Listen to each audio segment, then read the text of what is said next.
El director de la película de 1979 Parts, The Clonus Horror, digámoslo a la latina, Clonus, Robert S. Fiveson, no es muy conocido. De hecho, no he encontrado manera de saber a qué correspondía la S de su nombre. Puede conjeturarse que su fama va pareja a su mérito y que en partes, casi todo pertenece en realidad a su guionista, Bob Sullivan, cuya idea fue desarrollada por Ron Smith, Merle A. Schreibman, tampoco sé de qué es la A, y el propio director. Un buen indicio de esto es que Fiveson insistiera en que la película se llamara Clonus, lo que no es una idea demasiado feliz, Clonus.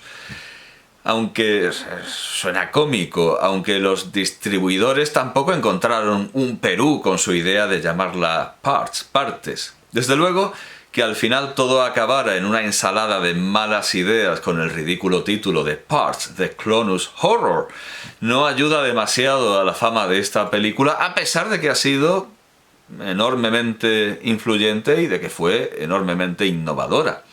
En alemán se llamó Saat des Wahnsinns, cementera de sin razón. En español, Desechos humanos, seguramente jugando con la campaña del mismo año, 1979, de la dictadura argentina. Los argentinos somos derechos y humanos, a la que solo le faltó ser reformulada como los argentinos somos de derechas y muy hombres. A falta de otro título mejor, y aun tratándose desde luego de un juego de palabras ampliamente mejorable, es el que más tiene que ver con el argumento de esta película sobre jóvenes clonados y criados para servir de fresquera de órganos de reemplazo para sus originales.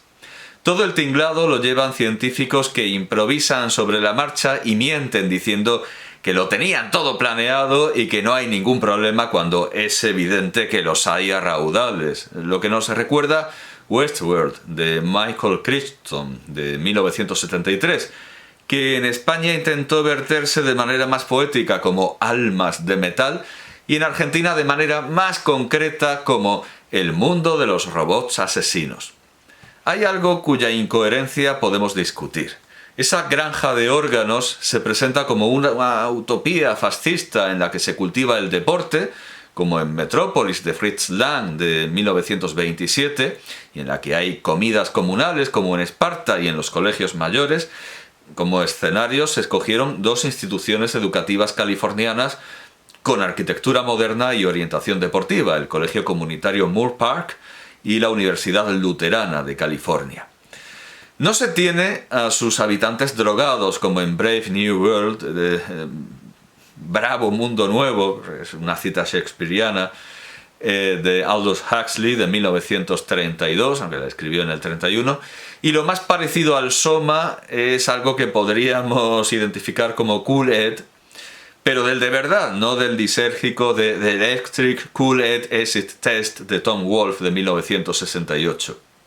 Por cierto, diría que la sangre que aparece en las escenas quirúrgicas está hecha con los mismos polvos, con los mismos polvillos refrescantes.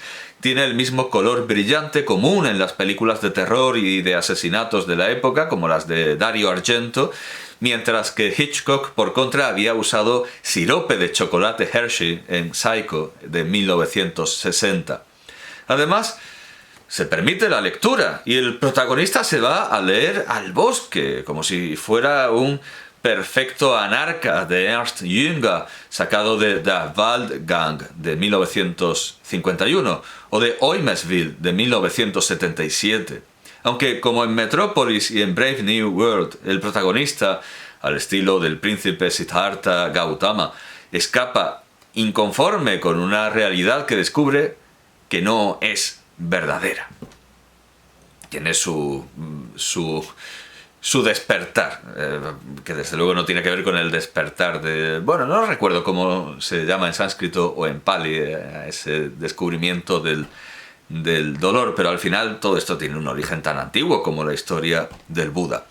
El detonante de este descubrimiento es el hallazgo, es un descubrimiento mínimo que tiene una consecuencia mucho mayor, era lo que decía José Guillermo García Valdecasas, siempre en literatura tiene que ser el efecto mayor que la causa. Está bien que se pierda una batalla, es literario que se pierda una batalla por una herradura, pero no es literario que se pierda una herradura en una batalla. Ese detonante mínimo de un descubrimiento máximo es el hallazgo de una lata, imagen que luego recuperaría Cormac McCarthy en The Road de 2006.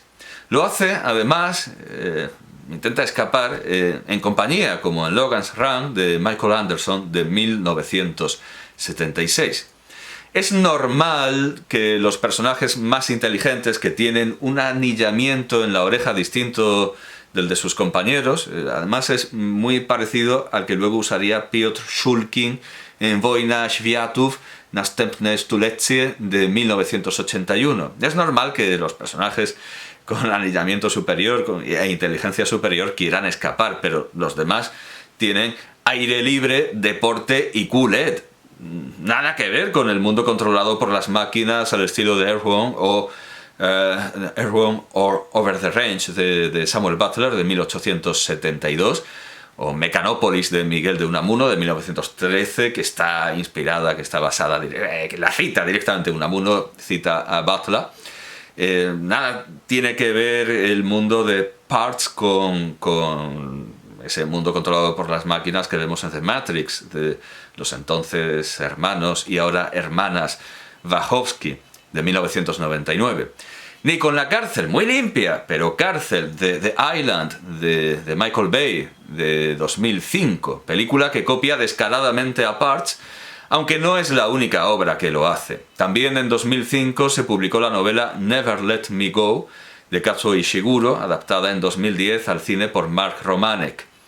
Es evidente que, aunque Ishiguro tenga el título de Sir y el premio Nobel, Never Let Me Go va a la saga de Clonus, aunque también parece haber algo en su novela de The Damned, de Los Condenados, de Joseph Losey, de 1961.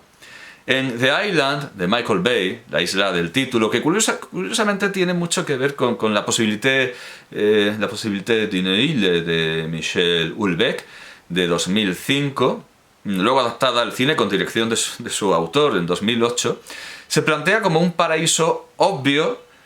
La isla, curiosamente, claro, una isla puede ser como una cárcel, una colonia penitenciaria, pero una isla es algo abierto frente al hacinamiento claustral de la guardería futurista que vemos en la película de Bay. Pero no se nos ocurren muchas razones para que los jóvenes de Parts quieran realmente ir a la América que se les ofrece como paraíso, cuando en los vídeos solo se les ofrecen imágenes de calles valladas y cabañas, es decir, espacios más pequeños que aquellos en los que ya viven, y gente sonriendo y saludando como si estuvieran en una secta, es decir, su régimen de vida habitual, solo que con túnicas blancas, lo que da aún más imagen de ser un grupo de zumbados. Nada de parques nacionales, teatros, museos, universidades, estadios ni rascacielos. La única mejora que se les propone es una túnica blanca y una felicidad hipotética. De todas formas, esa América paradisíaca no existe. Su supuesta entrada da a un laboratorio en el que los cadáveres de los premiados son vaciados de órganos y almacenados en bolsas de plástico, en las que se los supone sin vida. Si bien la lágrima final que vemos en la película anticipa un horror añadido relacionado con que no solo es un crimen arrebatar la existencia, sino transformarla en algo monstruoso, que veremos desarrollado en The Stepford Children de 1987, Los chicos de Stepford, de Alan J. Levy, o Levy, tampoco sé de qué es la J, y en The Sixth Day, El sexto día, de Roger Spottiswoode de 2000, protagonizada por Schwarzenegger. Por Arnold Schwarzenegger. ¿Dónde tiene la E? Siempre lo mismo. No, es nega, es como negro, sí, aunque me dijeron que en el dialecto austríaco, no, bueno, en fin, es una película que está muy bien, es genial, pero no se habría podido hacer desde luego sin Clonus, Y aun cuando el protagonista logra escapar de aquel horror, con lo que se topa es con callejas bastante cutres, con negocios eróticos, algo que se imitaría en el paseo de Homer al final del capítulo 6 de la 7ª temporada de The Simpsons, Treehouse of Horror 6, de 1995.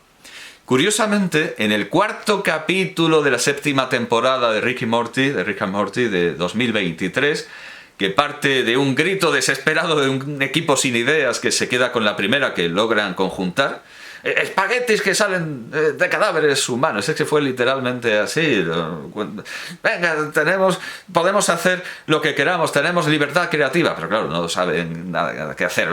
Es Rick, y Rick viene con espaguetis, y es Rick, y los espaguetis salen de cadáveres, y así se hizo el capítulo. Con esa idea que se desarrolla a partir de la plantilla de Parts. Pero esta película no se menciona ni cita de ninguna manera, y sí su versión más reciente, la que ya hemos dicho, Never Let Me Go, de Mark Romanek, de 2010. Sí se cita, en cambio, y de manera visual, una influencia evidente en Parts, en Clonus. Soylent Green, de Richard Fleischer, de 1973. Desde luego, el 73 viene a ser la época en la que el guionista de Clonus estaba formándose y estaba tomando ideas e imágenes, porque hay muchas películas que vienen de lo más inmediato, del 79, de finales de los 70 o de 1973. La relación económica entre el reciclaje de humanos y su cría intencionada es evidente. Todo sistema de reciclaje que marche bien acabará necesitando más producción de desechos, hasta el punto de que la relación entre producto y subproducto se invertirá. Pondremos un ejemplo muy fácil de entender. Muchas regiones vinícolas son famosas también por sus dulces a base de yema de huevo. Así tenemos el tocino de cielo de Jerez y el del Alentejo, que es distinto, los huevos moles de Aveiro y los caneles de Burdeos. Es fácil encontrar la explicación en que los bodegueros clarificaban el vino con la albúmina del huevo, lo siguen haciendo algunos, y les sobraban las yemas, que eran recicladas en los conventos. Pero también es fácil de ver que si a un convento le fuera demasiado bien con la venta de dulces, tendría que comprar o producir huevos, tendría que comprar gallinas, tendría que criar gallinas para satisfacer la demanda e inventarse algún subproducto para reciclar la clara. En Parts no se genera ningún subproducto. En una de las peores, más estúpidas y más chapuceras películas del cine español, una de las menos inteligentes películas del cine español, lo cual es ya decir mucho, Ventajas de viajar en tren, de Aritz Moreno, de 2019, se supone toda una serie de subproductos derivados de niños huérfanos en manos de una malvada trama movida por altas personalidades de instituciones transnacionales y de la Iglesia. Uno supone que el espectador primero se lo cree, el espectador medio de este tipo de películas al principio se lo cree, pero es que en ningún momento puede darse ese fenómeno que se produce en Fake de Orson Welles, o F for Fake de Orson Welles, porque las cosas no es que sean inverosímiles, es que sean imposibles. No es que sean inverosímiles, es que se trata de cosas absolutamente incoherentes y de todo punto inasimilables, intragables. Esta malvada trama eclesiástico-funcionarial europeo otanesca incluye la fabricación de gomas que pueden borrar tinta de impresora hechas a base de globos oculares de estos niños huérfanos. Una más de las muchas veces en que la película confunde no ser verosímil con mentir y decir cosas sin sentido, porque eso se quita con acetona. No tiene ningún sentido producir algo tan caro como globos oculares de niños resecos cuando eso se quita con acetona. Pero esto nos hace plantearnos si lo propuesto en Parts, en Clonus, tiene verdaderamente sentido desde el punto de vista económico. Por un lado, es cierto que un clon se pasa la vida haciendo deporte en un espacio saneado. No bebe, no fuma, no se droga, no va con prostitutas y lleva una dieta estable, aunque quizá por lo que vemos en Clonus, quizá esos clones toman demasiado azúcar. Pues evidentemente este tipo de clones puede ser de utilidad para un rico y poderoso que no lleve precisamente ese estilo de vida. Pero también es cierto que si el trasplante de órganos resultase necesario por una enfermedad genética, el clon no sería de mucha utilidad. Además, no existe granja tan segura en la que lo que se críe no pueda enfermar ni morir por accidente, especialmente cuando, como en Parts, se le hace perder inteligencia y con ello las posibilidades de subsistir. Siempre habrá ocasión de meter los dedos en algún enchufe. El proyecto en realidad no tiene mucho sentido, pero no hay que olvidar que está llevado por científicos bastante fulleros e insensatos y que los políticos también lo son. Gustavo Bueno, en una entrevista a La Nueva España en 1993, una de esas habituales, periódicas y típicas entrevistas a La Nueva España, terminaba diciendo, porque le preguntaban por la clonación, terminaba diciendo que el problema, además es una entrevista muy docta, con muchos ejemplos de la literatura clásica y de la historia, de lo que él puede entender que es asimilable a la clonación, termina diciendo que el problema es que podría interesar hacer clones de distintas categorías para la producción. Pero en esta sociedad democrática, universal, en la que todos nos vemos las caras, donde no cabe tener un espacio escondido en el que estén monstruos, enanos o gigantes trabajando como máquinas, ¿para qué vale este invento de la clonación humana? ¿Para qué vale hacer individuos todos con las orejas en clave de sol? Lo interesante de la ingeniería genética sería que esas técnicas consiguiesen crear desemejanzas. Asombrosamente, Gustavo Bueno no tenía en cuenta que la sociedad democrática no es universal y tampoco lo tuvo en cuenta en su libro ¿Qué es la bioética?, de 2001, en el que rechazaba moralmente el experimento social de una sociedad de clones o clonos, como dice el libro, aunque no lo decía así en la entrevista. En el libro dice clonos, y también dice clonos el doblaje español de Parts. Bueno, una sociedad de clones sin padres al estilo de la República de Platón. Él rechaza, curiosamente, porque él sí es algo, es platónico, pero no, rechaza que se monte aquí la República de Platón. Como si ese peligro pudiera quedar conjurado solo por su palabra. No lo olvidemos. No todas las sociedades son democráticas. Y desde luego no todas las sociedades son inteligentes, prudentes y sensatas. Además, ninguna lo es. Desde luego ni siquiera son democráticas las propias sociedades democráticas cuando nadie mira, como se esfuerza en reflejar Parts, o Clonus, o el horror de Clonus, o Partes, el horror de Clonus, o Desechos humanos.